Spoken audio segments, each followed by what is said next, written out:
गीता तीसरे अध्याय का अब चौथा श्लोक, जिसमें भगवान श्री कृष्ण कहते हैं न कर्मणामनारंभात् नैष्कर्म्यं पुरुषोऽश्नुते न च सन्न्यसनादेव सिद्धिं समधिगच्छति।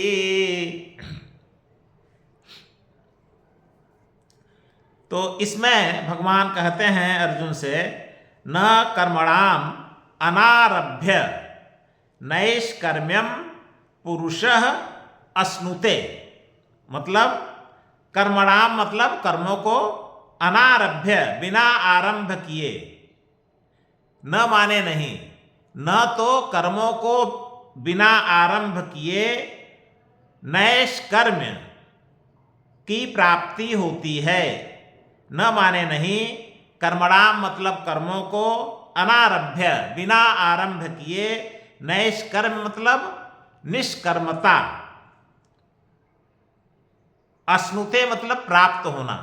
तो न तो कर्म को बिना आरंभ किए निष्कर्मता की प्राप्ति होती है, पहली पंक्ति है, मतलब कर्म को हम प्रारंभ ही न करें तो क्या हमें निष्कर्मता की प्राप्ति हो जाएगी। निष्कर्मता क्या होता है? नैष्कर्म।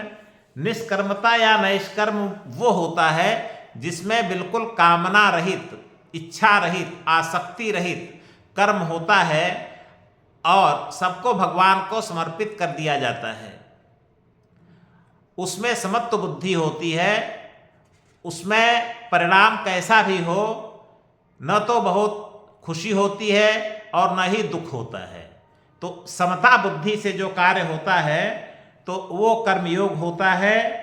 तो पहले वाक्य में जब ऐसी स्थिति आ जाती है, कर्मयोग वाली स्थिति, समता बुद्धि वाली स्थिति, तो उसे कहते हैं नैष्कर्म्य, निष्कर्मता। तो निष्कर्मता कैसे प्राप्त होगी? निष्कर्मता, इसके लिए तो जरूरी है कर्म होना।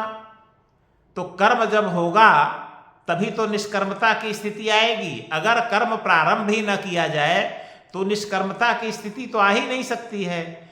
निष्कर्मता के लिए कर्म का होना तो बहुत आवश्यक है। इसलिए पहले वाक्य में है न कर्मणाम अनारभ्य नैष्कर्म्यम पुरुषोश्नुते। कोई भी पुरुष, कोई भी मनुष्य कर्म को प्रारंभ किए बिना, मतलब कर्म को प्रारंभ ही न करे, कर्म को प्रारंभ किए बिना निष्कर्मता को प्राप्त नहीं करता है।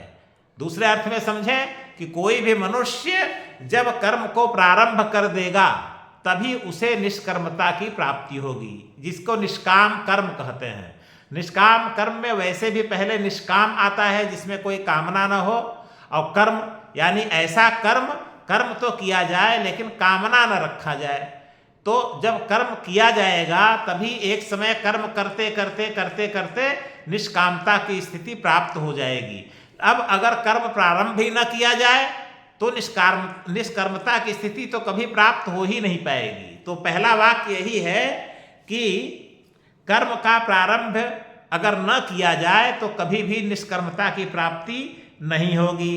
दूसरा वाक्य है न च सन्न्यसनादेव। सन्न्यसनादेव, सन्न्यसनात एव। सन्न्यसनात का मतलब बिल्कुल त्याग दिया जाए, जिसको सन्यास कह देते हैं। सन्न्यसनात, त्याग दिया जाए। सिद्धिम समधिगच्छति। और न च सन्न्यसनात, न कर्मों के पूर्णतया त्याग देने से ही कोई सिद्धि प्राप्त होती है। पहले वाक्य में क्या था? कर्म प्रारंभ ही न करें तो निष्कर्मता की प्राप्ति नहीं होगी। दूसरे वाक्य में कि कर्म को अगर त्याग दिया जाए, बिल्कुल कर्म न किया जाए, तो भी कोई सिद्धि प्राप्त नहीं होती है।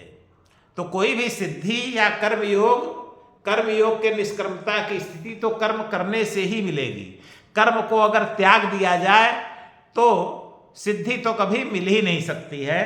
तो चौथे श्लोक का मूल मतलब है कर्म तो करना ही पड़ेगा।